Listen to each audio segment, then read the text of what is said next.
श्री गणेशाय नमः। श्री सरस्वत्यै नमः। श्रीमते रामानुजाय नमः। श्री राधा कृष्णाभ्यां नमः। नारायणं नमस्कृत्य नरं चैव नरोत्तमं देवीं सरस्वतीं व्यासं ततो जयमुदीरयेत्।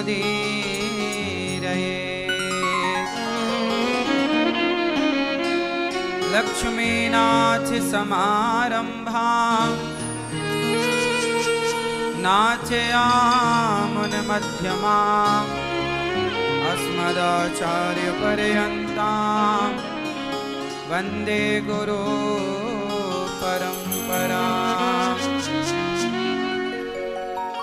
जय जय श्री राधारमण, जय जय नवल किशोर, जय गोपी चित चोर प्रभु, जय जय माखन चोर। जय जय माखन चोर।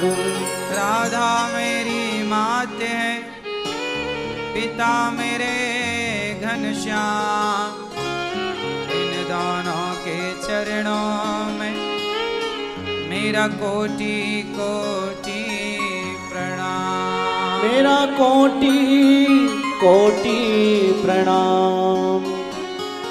आए हो तो प्रेम से लो हरि का नाम, सब भक्तों को अनिरुद्ध की जय जय राधे श्याम। जय जय राधे श्याम, जय जय राधे श्याम, जय जय सीताराम।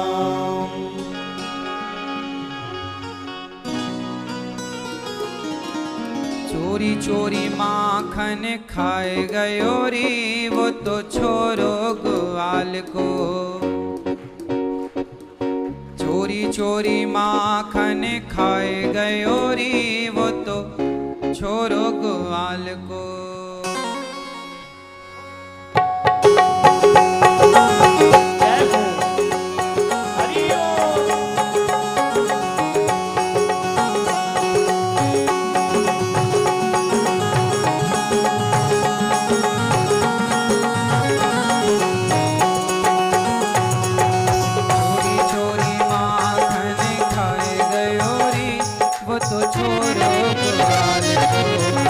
चोरी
क्या है।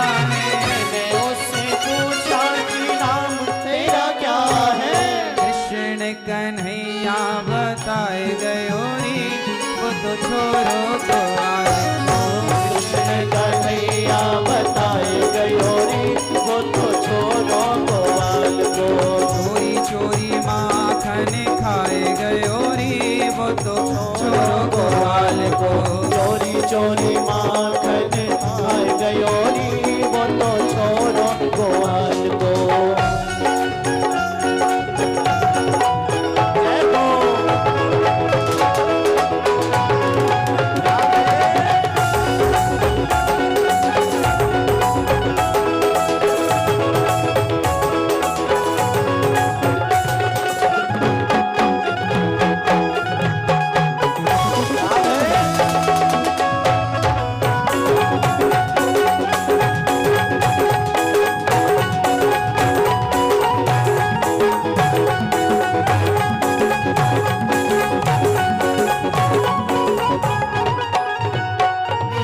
मैंने उससे पूछा माँ बाप तेरे कौन है। मैंने उससे पूछा माँ बाप तेरे कौन है। मैंने उससे पूछा माँ बाप तेरे कौन है। मैंने उससे पूछा माँ बाप तेरे कौन है। नंद यशोदा बताए गयो रे वो तो छोरो गोवाल को। नंद यशोदा बताए गयो रे वो तो छोरो गोवाल को। चोरी चोरी माखन खाए गयो रे वो तो छोरो गोवाल को।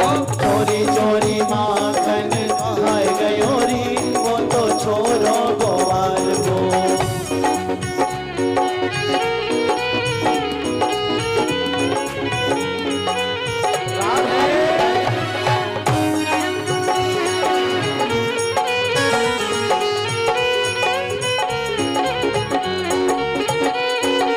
मैंने उससे पूछा कि गाँव तेरा क्या है। मैंने उससे पूछा कि गाँव तेरा क्या है।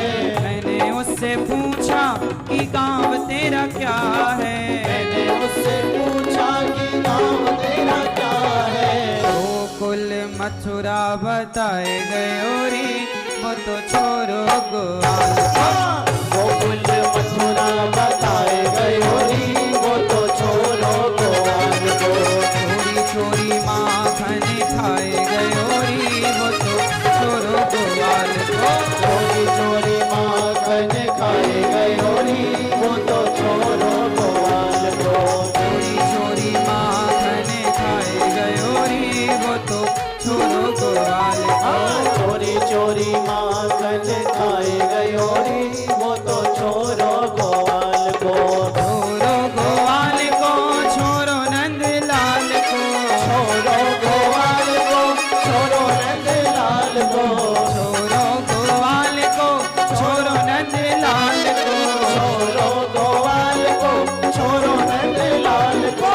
चोरी चोरी चोरी चोरी माखन खाए गयो रे वो तो छोरो गोवाल को। चोरी चोरी माखन खाए गयो रे वो तो छोरो गोवाल को। चोरी चोरी माखन खाए गयो रे वो तो छोरो गोवाल को। चोरी चोरी माखन खाए गयो रे वो तो छोरो गोवाल वो को। तो छोरो गोवाल को। छोरो गोवाल वो को। तो छोरो गोवाल को। वो तो छोरो गोवाल वो को। तो छोरो गोवाल वो को। तो छोरो गोवाल को। बोलिए भक्त वत्सल भगवान की जय कृष्ण कन्हैया लाल की जय जय जय श्री राम। जय जय श्री राधे। जय जय श्री राम।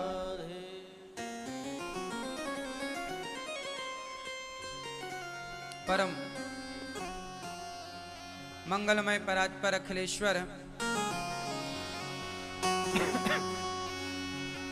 अखिल ब्रह्मांड नायक परात्पर परब्रह्म भगवान श्री कृष्ण की वांगमय प्रतिमूर्ति श्रीमद् भागवत महापुराण दूर दूर से आई हमारी माताएं, बहनें, श्रोतागण, भक्तगण, साधना और श्रद्धा टीवी पर कथा का रसपान कर रहे सभी भक्तों को जय श्रीमन नारायण, जय श्री कृष्णा।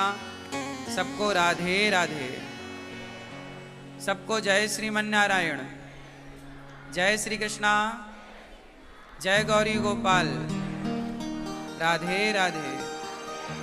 कैसे हैं आप लोग? भगवान आपको अच्छा रखें, सुखी रखें, स्वस्थ रखें।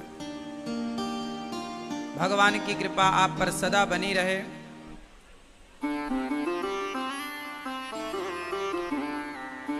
पावन कथा में आप सबका बहुत बहुत स्वागत है।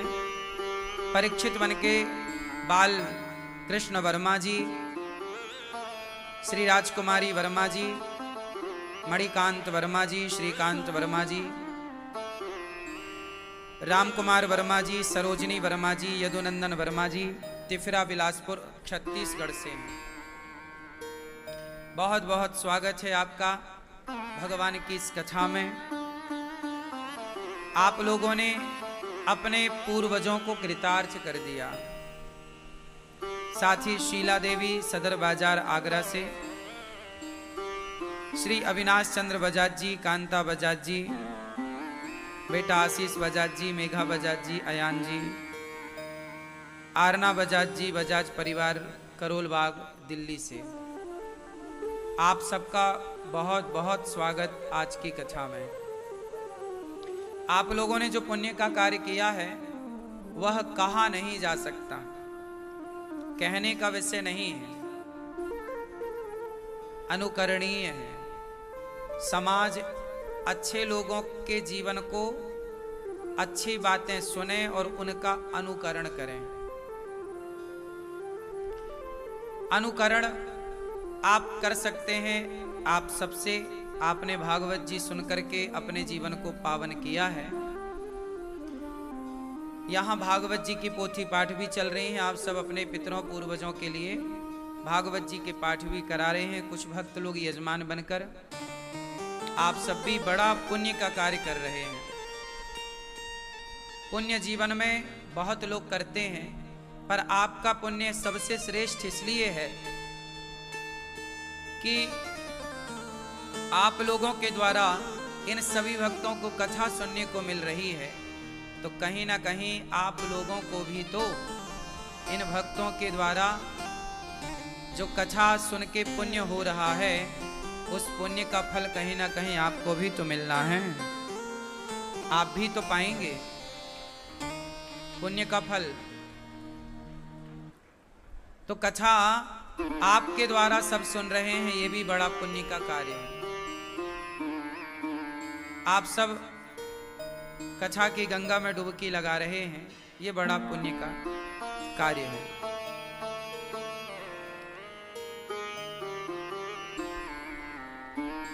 कल की कथा में हमने सुना कि भगवान का प्राकट्य हुआ। भय प्रगट कृपाला, भय प्रगट गोपाला, दीन दयाला, यशोमति के हितकारी,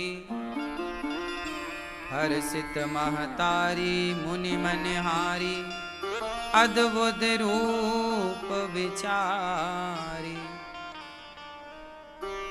अद्भुत रूप भगवान का प्रकट हुआ।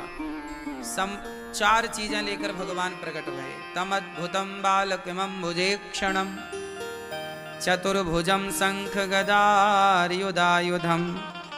जब भगवान प्रकट हुए तो चार चीजें लेकर आए। शंख, चक्र, गदा, पद्म। पद्म मतलब कमल। भगवान जब प्रकट होते हैं तो आयुध लेकर प्रकट होते हैं। भगवान का उत्सव चल रहा था कि पूतना मौसी आ गई। पूतना पूतना लोक बालघिनी, राक्षसी रुधिरासना, जिघांसया पहरये, स्तनं दत्वापसद्गतिम्।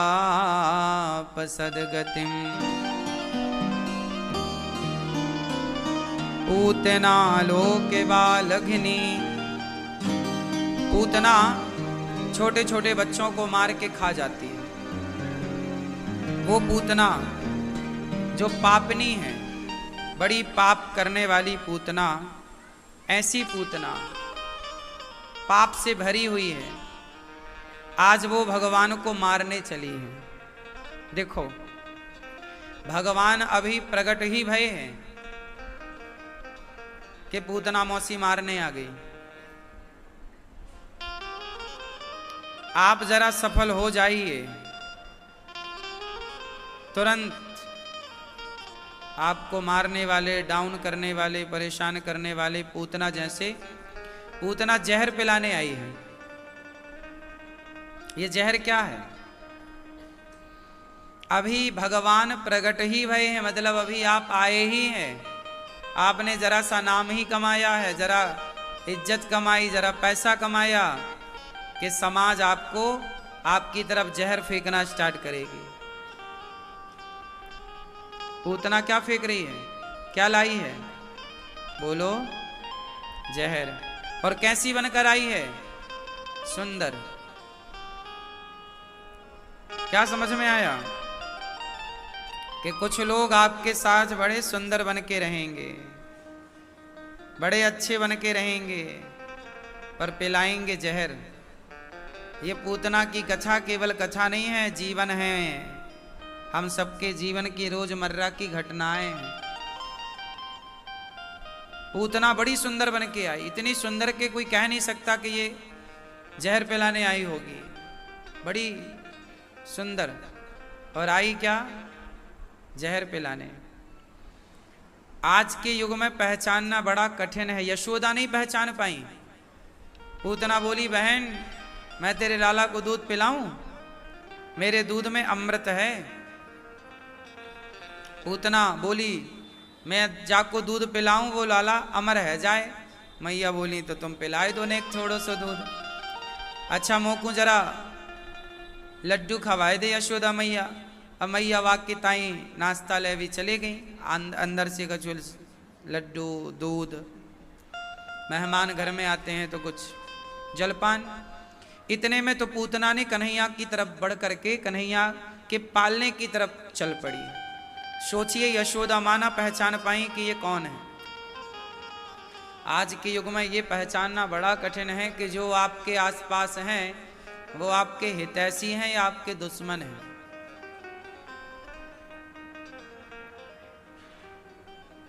अच्छा, दुश्मन कोई बाहर वाला नहीं होता, आपके आसपास। पूतना मौसी श्याम सुंदर के पास पहुंची तो भगवान ने पूतना मौसी को देखकर आंखें बंद कर ली। पूतना की ओर देखा ही नहीं।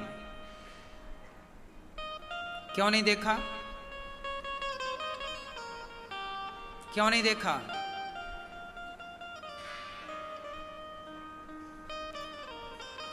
इसलिए नहीं देखा, भगवान आंखें बंद करते हैं कि पूतना बाहर से देखो कितनी अच्छी है, बातें कितनी अच्छी कर रही है, पर भीतर से देखो कपटी है। भगवान कहते हैं कि मैं कभी उसे नहीं देखता जो बाहर से सुंदर है और भीतर से कपट भर के आता है।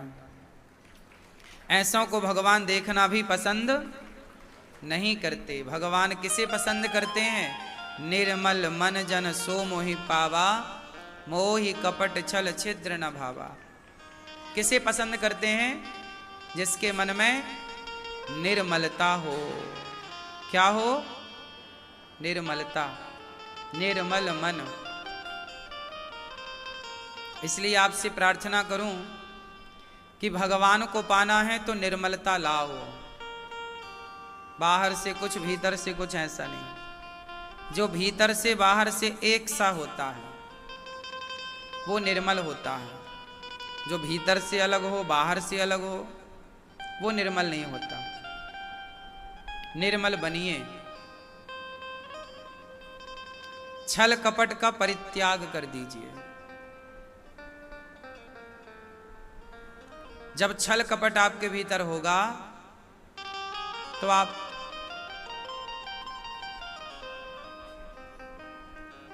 परेशान हो जाएंगे स्वयं।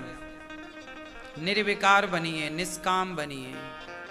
भगवान पूतना को पकड़ते हैं, पूतना ने थोड़ा दूध पिलाया, आंखें बंद तो थी ही भगवान की, दूध पीने लग गए। जहर था, थोड़ा जहर पी लिया, थोड़ा दूध था, दूध पी लिया। अब पूतना के प्राण पीने लग गए। पूतना चिल्लाई, बालक छोड़ दो, छोड़ दो। भगवान बोले, मौसी जी हम जल्दी से पकड़ते नहीं हैं, और पकड़ लें तो फिर कभी छोड़ते नहीं। भगवान पकड़ते नहीं हैं जल्दी से, और पकड़ लें तो फिर कभी छोड़ते नहीं। इसलिए भगवान आपको पकड़ते हैं ना, थोड़ा देर लगती है। चारों ओर से आप हिल जाते हैं। जब आपको सम्मान मिले संसार में, बड़ाई मिले संसार में, समझ लेना कि भगवान की कृपा नहीं है। भगवान की कृपा तब समझनी चाहिए जब जीवन में समाज से आपको अपमान मिले। पांडवों को सम्मान मिला कौरवों के द्वारा कि अपमान मिला? बोलो। जब सबने ठुकराया तब किसने अपनाया? द्रौपदी को सभा में सम्मान मिला कि अपमान मिला? बोलो। अपमान। जब अपमान मिला तब भगवान आ गए कि नहीं? जब सम्मान मिल रहा था द्रौपदी को तब भगवान कहाँ आए? बोलो। तो जब समाज में आपका सम्मान हो, समझ लो कि भगवान दूर बैठे हैं, और जब अपमान हो तो समझ लो भगवान बिल्कुल गोद में लिए हैं, आपको पास हैं, करीब हैं। अनुभव कर लो इस बात का। इसलिए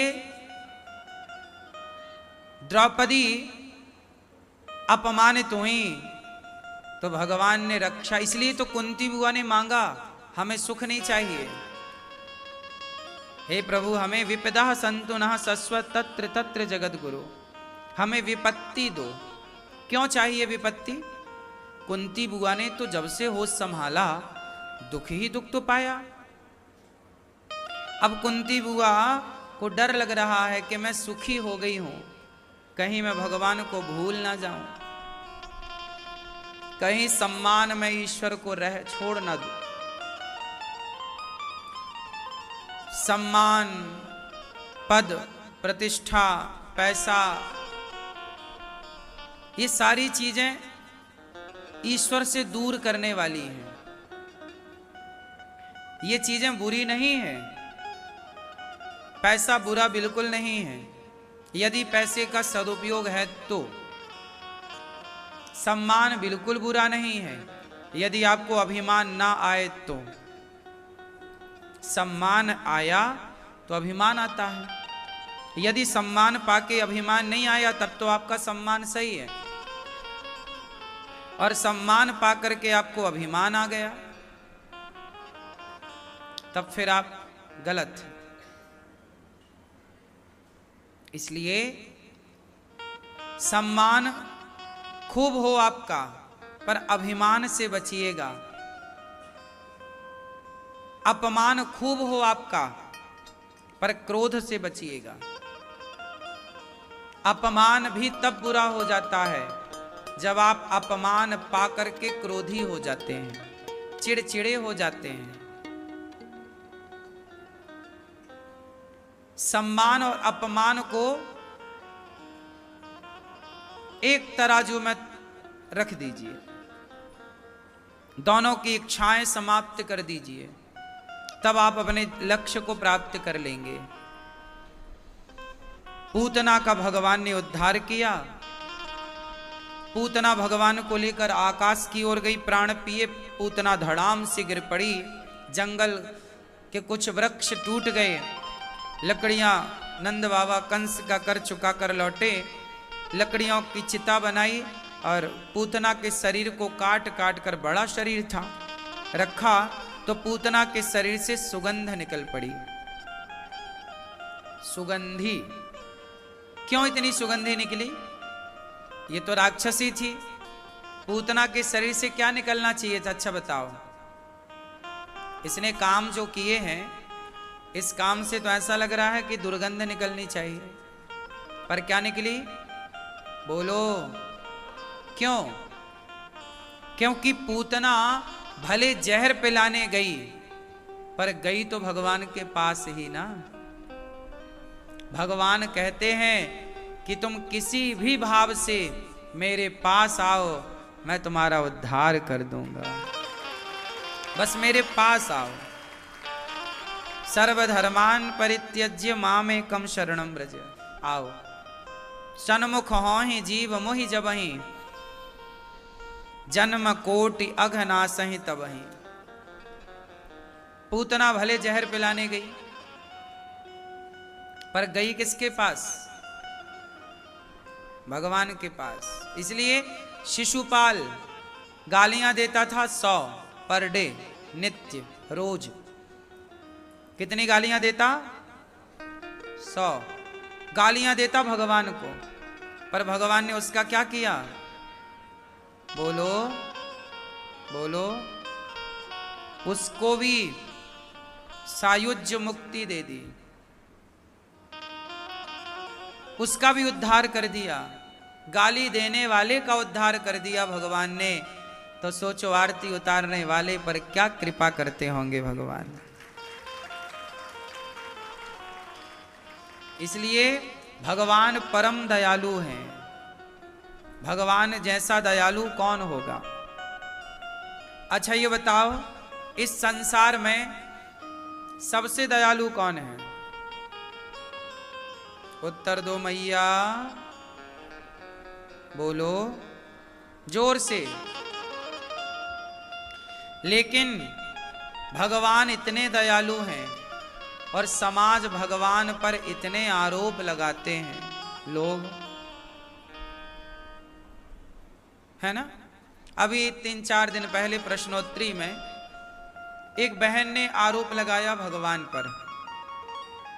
आरोप क्या था? एक बहन मेरे से बोली, महाराज जी छोटी छोटी लड़कियों के साथ बलात्कार होता है। छोटी छोटी बच्चियां हैं, 4 साल की है, 2 साल की है, 5 साल की है, 8 साल की है, इन्हें तो कुछ पता ही नहीं है, और देखो इनके साथ बलात्कार हो जाता है। भगवान बचाते क्यों नहीं है? ये आरोप किस पे लग गया? बोलो। आप लोग भी ऐसा कहते होंगे कि भगवान तू कैसा है, ये 2-3 साल की लड़की बच्ची है, जरा सी, अभी पलटना भी ठीक से नहीं आया उसको, घुटनों के बल चलना भी नहीं आया उस बच्ची को, और उसके साथ भी इस संसार में बलात्कार हो जाता है, रेप हो जाता है। क्या कसूर था उसका? लोग क्या कहते हैं? भगवान तुम न्याय कहां कर रहे हो, तुम कैसे हो? ऐसा एक सवाल उस लड़की ने कहा किया। शायद ये सवाल आप में से बहुत लोगों के अंदर उत्पन्न होता हो। अच्छा बताओ, दोषी कौन है? भगवान दोषी है या नहीं? मैं आपसे पूछ रहा हूं नॉर्मली, अभी उत्तर दूंगा। छोटी छोटी बच्चियों का बलात्कार होता है, दोषी कौन है? भगवान दोषी है? बोलो। पर ये दुनिया दोषी भगवान को ही बनाती है। अब मैं बताता हूं दोषी कौन है। छोटी छोटी बच्चियों के साथ बलात्कार होता है, दोषी कौन है? सबसे पहला दोषी तो वो स्वयं है, बलात्कार करने वाला। दूसरा, उससे भी बड़ी दोषी उसकी माँ और उसका पिता है, जिसने क्या माता पिता की जिम्मेदारी नहीं थी? क्या आपकी जिम्मेदारी नहीं है कि आप अपने बच्चों को समझाएं कि बेटी नारी क्या होती है, स्त्री क्या होती है, नारी का सम्मान करना? क्या माँ बाप की जिम्मेदारी नहीं है बच्चों को समझाना? क्या नारी का सम्मान करना, क्या बच्चों को यह पाठ नहीं पढ़ाना चाहिए? क्या संस्कार माँ बाप को नहीं देना चाहिए? जब संस्कार देने का नंबर था तब तो तुम थे ही नहीं। तब तो तुमने अपने माँ बाप होने का कर्तव्य नहीं निभाया। क्यों नहीं दिया संस्कार? क्यों नहीं नारी का सम्मान करना सिखाया? क्या गलती माता पिता की नहीं है जो बच्चों को पैदा करके आवारा छोड़ दे रहे हैं, लड़के कुछ भी कर रहे हैं? क्या माँ बाप की जिम्मेदारी नहीं है कि वो अपने बेटे को चरित्रवान बनाए, चरित्र की शिक्षा दें? तीसरी गलती है राजा की। क्या सरकार नहीं देख रही है आजकल मोबाइल पे गंदी गंदी वीडियो आती हैं? जब गंदी गंदी वीडियो आप मोबाइल पर देखेंगे तो वो गंदगी आपके मस्तिष्क में आएगी और वो गंदगी आपके शरीर को परेशान करेगी। तो क्या सरकार का धर्म नहीं है कि वो गंदी चीजों का, गंदी वीडियो का बहिष्कार करें, बैन लगाएं? क्यों बच्चे गंदी वीडियो देखें मोबाइल पे? जब गंदगी आप देखोगे, दिमाग में गंदगी भरी है, तो करोगे क्या? गंदे काम ही करोगे। फिर वो निर्दोष बेटियां परेशान होंगी। तो क्या राजा की गलती नहीं है? क्या गंदी चीजों पर बैन नहीं लगाना चाहिए? क्या बॉलीवुड के द्वारा गंदी पिक्चरें समाज में परोसी जा रही हैं, क्या उन पर बैन नहीं लगाना चाहिए? आप अपनी बेटी के साथ गंदी पिक्चर, आजकल बॉलीवुड ऐसी मूवियां बनाता है कि आप अपनी बेटी के साथ, बहन के साथ, मां के साथ पिक्चरें नहीं देख सकते। क्या ये गलत प्रभाव नहीं डालता इन बच्चों के मस्तिष्क में? तो क्या इन बॉलीवुड की मूवियों पर, बॉलीवुड पर बैन नहीं लगना चाहिए? क्या इन गंदी गंदी वीडियो पर बैन नहीं लगना चाहिए? क्या माँ बाप को अपने बच्चों को संस्कार नहीं देना चाहिए? सारा दोष उठा के आदमी भगवान पर डाल देता है। अरे भगवान की गलती है, भगवान ने ऐसा कराया। क्यों? आप अपनी जिम्मेदारी क्यों नहीं मानते? आपकी भी तो कुछ जिम्मेदारियां हैं। यदि बच्चे बिगड़ रहे हैं तो कौन जिम्मेदार है बताओ? बॉलीवुड जिम्मेदार है। दूसरा, वो गंदी गंदी वीडियो जिम्मेदार हैं जो आए दिन आपके मोबाइल पर रहती हैं। तीसरा, माता पिता जिम्मेदार हैं। चौथा, वो व्यक्ति स्वयं जिम्मेदार है जो अपने को कंट्रोल नहीं करता, अपने आप में संयम नहीं है उसका। क्यों नहीं है संयम?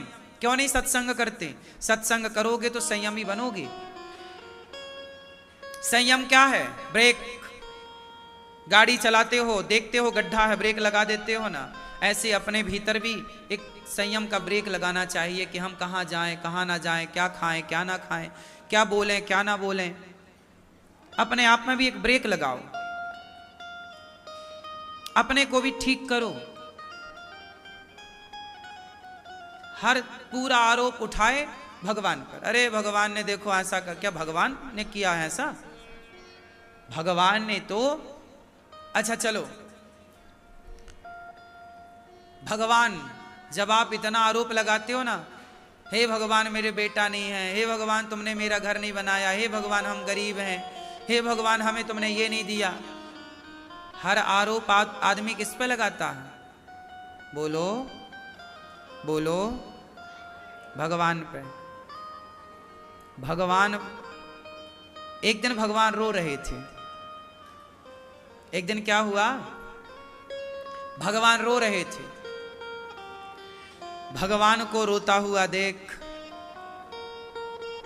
बड़ी जोर जोर से भगवान रोए। तो भगवान को रोता हुआ देख करके नारद जी आए। नारायण, हे प्रभु क्या हुआ? आज पहली बार आपकी आंखों में मैंने आंसू देखे। किसके लिए रो रहे हैं प्रभु? आपको क्या तकलीफ है? आपको क्या कष्ट है? संसार का व्यक्ति रोए तो समझ में आता है, आप तो जगत के पालनहार भगवान हैं। हे विधाता, आप क्यों रो रहे हैं? तब नारद जी से रोते हुए भगवान बोले, नारद जी मुझे मेरे बनाए इंसानों से मिला दो एक बार। मैं अपने इंसानों से मिलना चाहता हूं।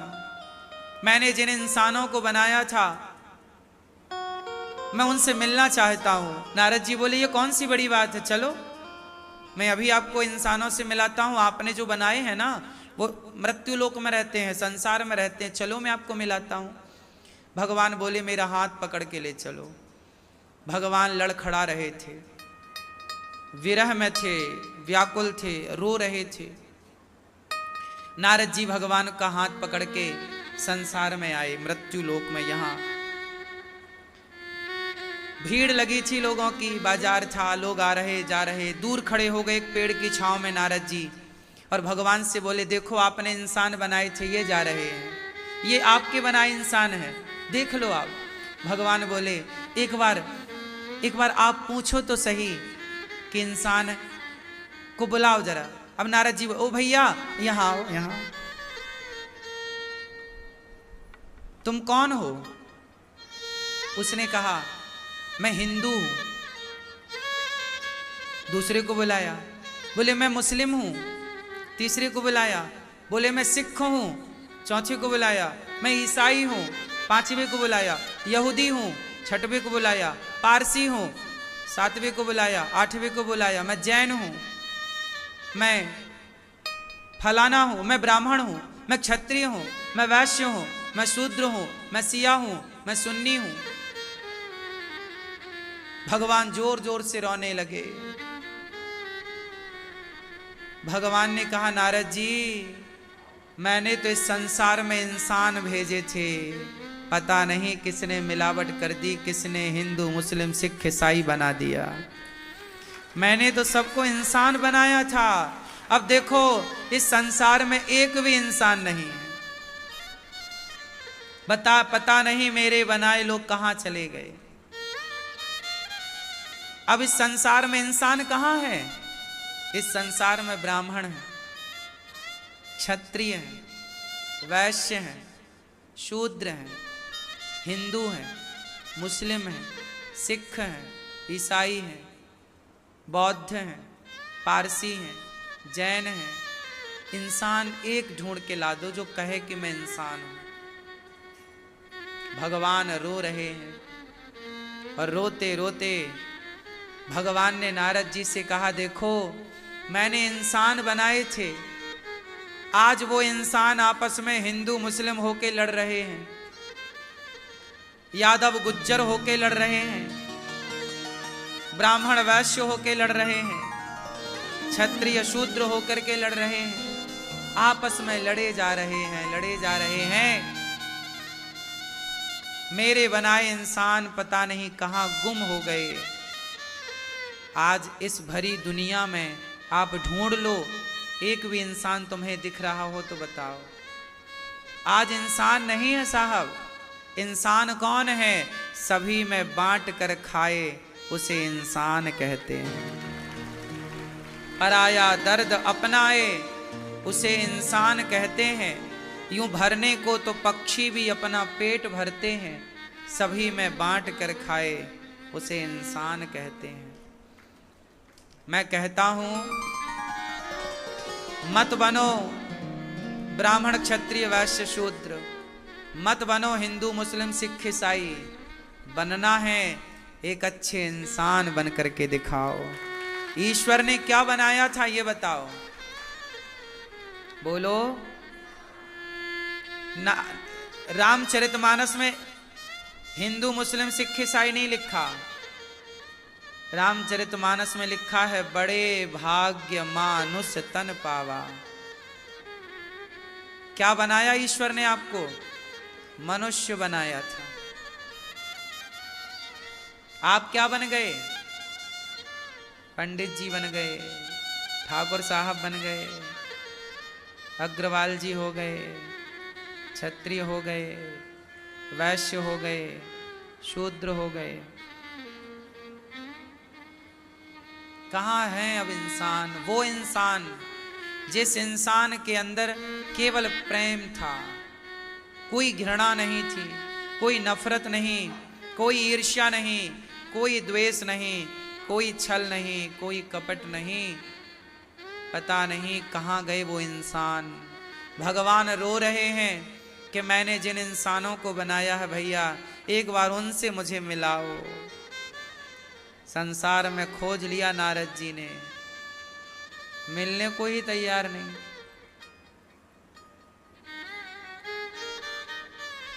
मिलने को तैयार नहीं। आज इंसान से नफरत कर रहा है कि नहीं? आज इंसान पत्थर से प्रेम कर रहा है। पत्थर पे माथा झुकाता है और इंसान इंसान से नफरत करता है। इंसान इंसान को समझने को तैयार नहीं है और पत्थर पर माथा झुकाने को तैयार है। भूखे को रोटी देने को तैयार नहीं है, परंतु वह 56 भोग लगाने को तैयार है।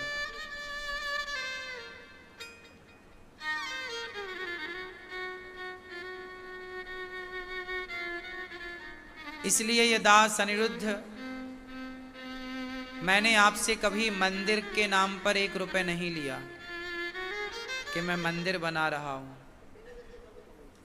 मैंने सदा आपसे यही कहा है कि मैं माताओं की सेवा करता हूं, माँओं के लिए मंदिर बना रहा हूं, अर्थात जहां माएँ रहेंगी वो माँओं का घर बना रहा हूं। मैंने इंसानों की सेवा की है, मैंने मानव जाति की सेवा की है। उन माँओं से जिन माँओं के अपने बच्चों ने घर से निकाल दिया, नफरत अपनी माँ से कर ली, घृणा अपनी माँ से कर ली, उन घृणित माँओं से ये दास अनिरुद्ध ने प्यार किया है। उन माँओं को गले लगाने का प्रयास किया है कि न रोती हुई आंखों में थोड़ी मुस्कान दे दी जाए होठों पर।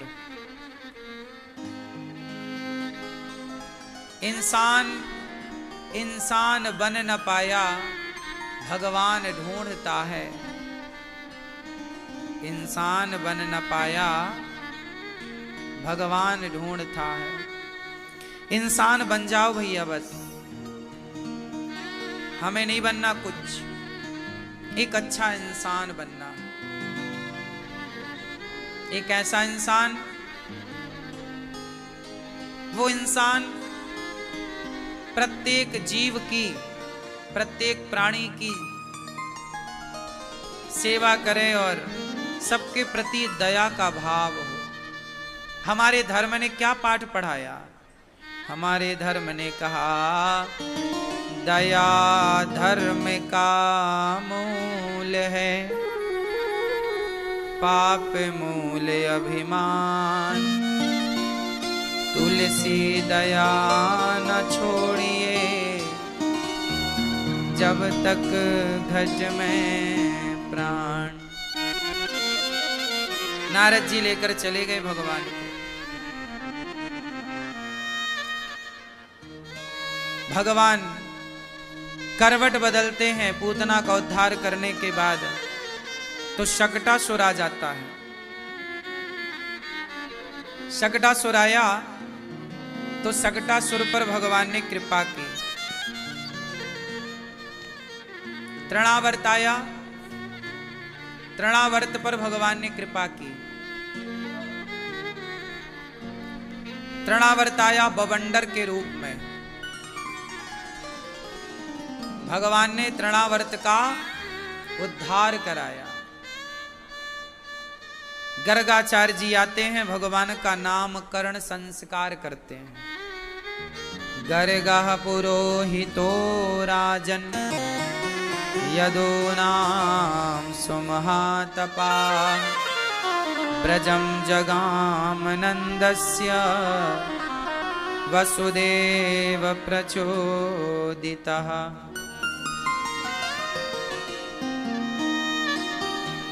अयम हि रोहिणी पुत्रो, रमयन् सुहृदयो गुणैः। ये रोहिणी का पुत्र है, इनका नाम होगा बलराम। और ये यशोदा पुत्र है, इनका नाम होगा कृष्ण। क्या नाम होगा?